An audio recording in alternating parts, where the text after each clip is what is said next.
এদের সবাইকে দেখে তো ইন্টারন্যাশনাল মাফিয়া মনে হচ্ছে। এদের সাথে গোলামের কানেকশন। রহস্য এই গোলামের মধ্যে। হ্যালো মাই ডিয়ার সান, কেমন আছো তুমি? বসো।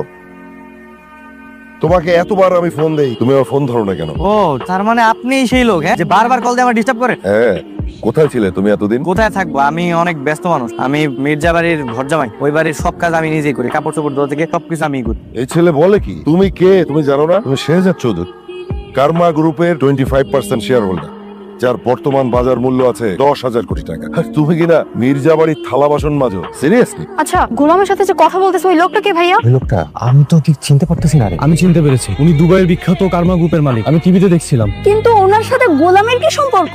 রিউমার আছে যে ওনারা ইন্টারন্যাশনাল ক্রাইমের সাথে জড়িত। আমার মনে হয় গোলাম ওদের সাথে এই ক্রাইমের সাথে জড়িত আছে অথবা হতে যাচ্ছে। তাহলে তো সর্বনাশ, আমরা তো এখানে থেকে আমরাও ফেসে যাবো। চল আস্তে করে চল চল চল চল চল। চলো তাড়াতাড়ি পাল্লাই। তাহলে গোলাম? আরে গোলাম আমি বাসাতে দেখছি, ও তো বাসা ফিরবে। চল তো চলো চলো। কার্মা গ্রুপের মালিক ছিলাম আমরা তিনজন, আমি, তোমার বাবা আর দাউদ খান। আমাদের বিজনেসটা খুব ভালো চলছিল, কিন্তু আমাদের বিজনেসের মধ্যে দাউদ খান কিছু অবৈধ বিজনেস ঢোকানোর চেষ্টা করে, যার বাধা দেয় তোমার বাবা। একটা পর্যায়ে আমরা আমাদের বিজনেস ভাগ করে ফেলি, কিন্তু দাউদ খান একাই 50% শেয়ার নিয়ে, আর বাকি 50% আমি আর তোমার বাবা। কিন্তু একটা পর্যায়ে তোমার বাবাকে দাউদ খান হত্যা করে। সেই হত্যার প্রতিশোধ নিতে তুমি তো আইনি লড়াই লড়ছো, কিন্তু হঠাৎ করে তুমি উধাও হলে কেন? আপনি আপনি আসলে কি বলতেছেন? আমি কিছুই বুঝতে পারতেছি না। আমি যা বলছি আমি ঠিকই বলছি। দেখো, আমি তোমার বাবাকে অনেক ভালোবাসতাম, তোমার বাবা ছিল আমার বেস্ট ফ্রেন্ড। এখন আমি তোমার 20% শেয়ার বুঝিয়ে দিতে চাই। আপনার মনে হয় ভুল হইতেছে, মানে আপনি যারে খুঁজতেছেন সে আমি না, হয়তো আমার মতো দেখতে কেউ থাকে না পৃথিবীতে, একই রকম চেহারার অনেক মানুষ। দেখেন না, আমার আল্লাহর রাস্তা মাফ করে, ডিস্টার্ব করেন না, ঠিক আছে? আমি আসি। হ্যাঁ, আসসালামু আলাইকুম। বস, আমরা এখন কি করবো? চোখে চোখে রাখো, বাকিটা আমি পরে দেখছি।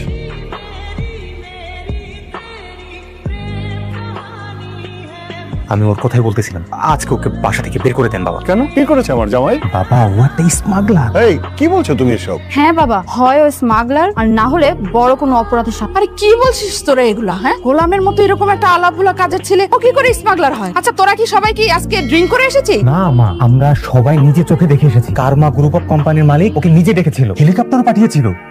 ওর কাছে পিস্তলও ছিল মা। বাবা, আমার মনে হয় ও ভোলা সেজে থাকা নাটক করে। আসলে ও গোপনে গোপনে এই হিরোইন, কোকিন এগুলো অবৈধ বিজনেস করে। গোলাম, কি শুনছি আমি এসব? তুমি নাকি অপরাধ জগতের সাথে জড়িত, আর কার্মা গ্রুপের মালিক নাকি তোমাকে নিয়ে মিটিং করেছে। ঘটনা কি বলো? আরে না না শ্বশুর আব্বা, আসলে হয়েছে কি, ওদের মধ্যে একজনের চেহারা আর কি আমার মতো দেখতে, ওরকম হয়েছে। পরে আমার আর কি উঠে নিয়ে গেছে। আমি আসলে পরে আর কিছু জানি না। তোমার কাছে ওই যে একটা ব্যাগ পাওয়া গেছিল, পুলিশ তার মধ্যে পিস্তল পেলো, সেটা ওইটা ওরাই দিছে আমার, অগৈ ব্যাগ। আমি ফেরত দিয়ে দিই।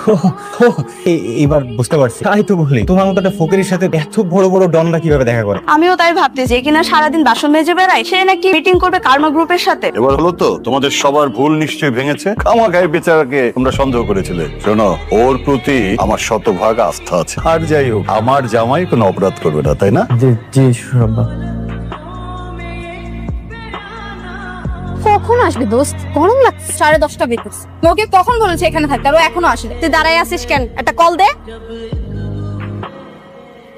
Hello hello madam. হ্যালো, কোথায় তুমি? এই তো ম্যাডাম, আইসা পড়ছি। আমার ফ্রেন্ডরা এখানে 1 ঘন্টা ধরে অপেক্ষা করছে, আর তুমি এখন আসতে পারো নাই? ম্যাডাম, আর 5 মিনিট লাগবে, আমি আইসা পড়ছি। কে রে, জামাই রূপে কাজের ছেলেটা? আচ্ছা যাই হোক, এবার কিন্তু তোর বাসায় যাবো। কেন, কি সমস্যা? বাসায় তোর বাবা থাকে। এর আগের বার আমরা কোনো চিলই করতে পারি, এবার আমরা অনেক চিল করবো, রাইট? চল না আমরা কোনো হোটেলে উঠি। হোটেলে? হ্যাঁ, এই শহরের সব থেকে দামি কোন হোটেলটা? The elite hotel. হ্যাঁ, ওইটাই যাবো। ওইখানে শুনেছি সব ভিআইপি রা থাকে। আমাদেরকে কি রুম দিবে? তোরা যে কি বলিস? আমি আছি কি করতে? আমাকে কি তোদের ভিআইপি মনে হয় না?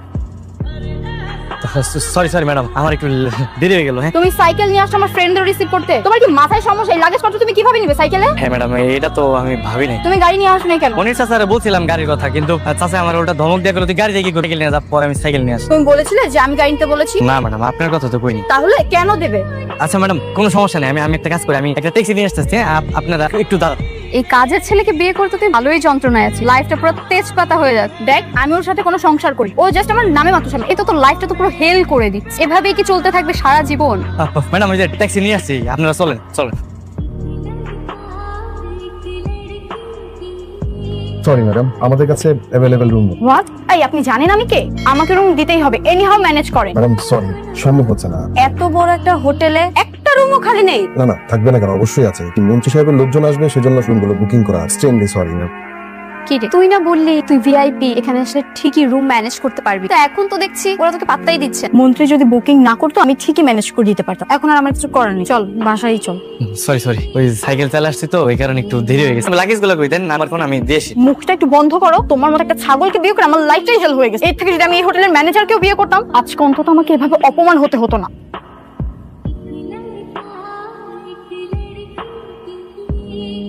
স্যার আপনি? সালাম স্যার। ওয়ালাইকুম আসসালাম। স্যার আপনার পদার্পণে স্যার আমাদের হোটেল ধন্য স্যার। স্যার কোনো রুম লাগবে? কে একটু আগে না বললেন আপনাদের এই হোটেলে কোনো রুম খালি নেই, এখন ওনাকে দেখে বলতেছেন কোন রুম লাগবে? মানে কি? আরে স্যারের জন্য তো সব রুম খালি স্যার, কটা রুম লাগবে? স্যার আপনার মনে হয় কোথাও ভুল হইতেছে আর কি।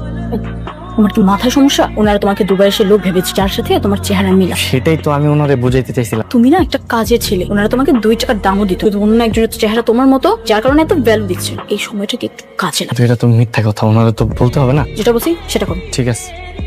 হ্যাঁ আসলে হয়েছে কি, পুরো তো আমার গেস্ট, আপনি ওদেরকে 2টা ভালো রুম দেন। Sure sir. ম্যাডাম আসেন, আপনাদের রুম দেখিয়ে দিচ্ছি, আসুন প্লিজ।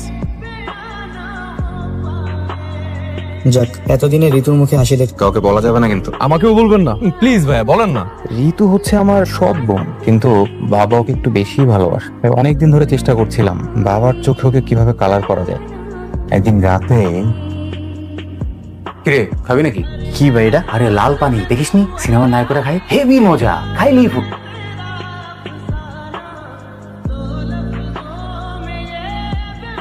আসো আসো আসো, দেখো দেখো তোমার মেয়ে কি মান সম্মান সব ধুলাই মিশাই দিল তোমার। বাবা নিজের চোখে দেখো তোমার মেয়ে কি করেছে। তোর এত বড় সাহস, তোর বিছানায় তুই একটা। বাবা আমার কথা শুনো, বিশ্বাস করো আমি কিচ্ছু জানি না। বাবা একটু শান্ত হও, সম্মান যা যাওয়ার তো চলেই গেছে, এ তো আর ফেরত আসবে না। তুমি অন্তত এখন আর চিল্লাপাল্লা না করে তুমি একটু শান্ত হও। লোকজন জানায় কোনো লাভ নেই। এক কাজ করি, কাজের ছেলের সাথে তুমি ঋতুকে বিয়ে দিয়ে দাও, তাহলে আমাদের মান সম্মান আর থাকবে না। বাবা কাজের ছেলের সাথে আমি বিয়ে দেবো?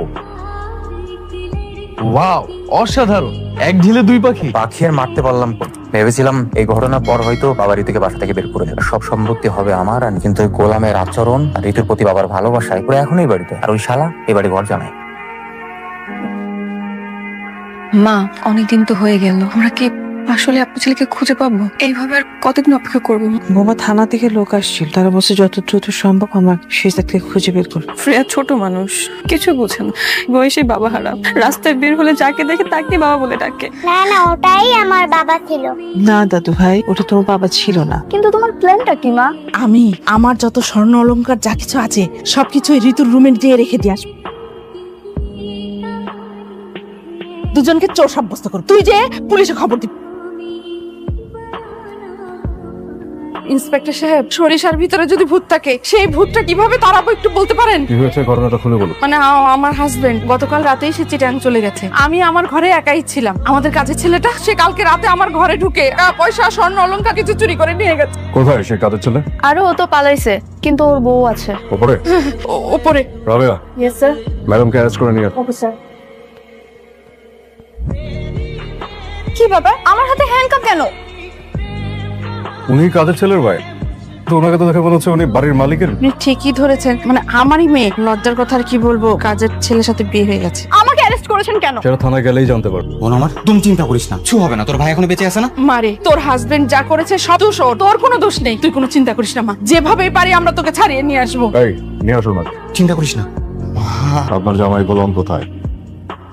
এদিকে তাকান, আপনার চোর জামাই কোথায়? আচ্ছা আমি বুঝলাম না, চুরি হয়েছে ঠিক আছে, তো আমার মনে হয় না গোলাম চুরি করে। তারপরে যদি ও চুরি করে থাকে আপনারা ওকে অ্যারেস্ট করুন, আমাকে কেন অ্যারেস্ট করেছেন? আমি কি করেছি? আপনি হচ্ছেন গোলামের বউ। বাংলা একটা প্রবাদ আছে, টান টানলে মাথা আসে। স্যার ও কিন্তু আমার খুব আদরের ছোট বোন স্যার, আপনার কাছে একটা রিকোয়েস্ট স্যার, ওর সাথে খুব খারাপ ব্যবহার করবেন না স্যার প্লিজ। এই আপনাকে কথা বলতে বলছি, আর থাকেন আর আমাদেরকে আমাদের কাজ করতে দেন। স্যার এই যে গোলাম আসছে।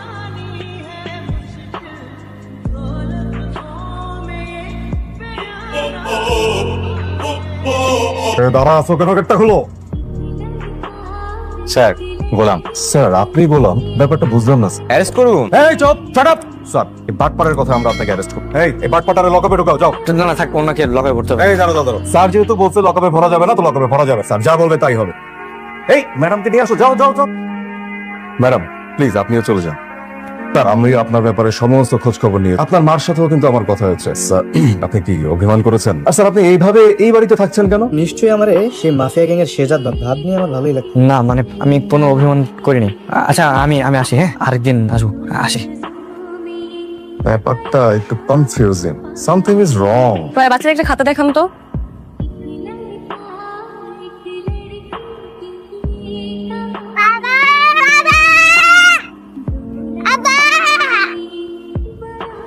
শ্রেয়া শ্রেয়া শ্রেয়া মামা মামা আমার ফ্রেকে দেখছেন? এখানে তো ছিল শ্রেয়া শ্রেয়া শ্রেয়া শ্রেয়া।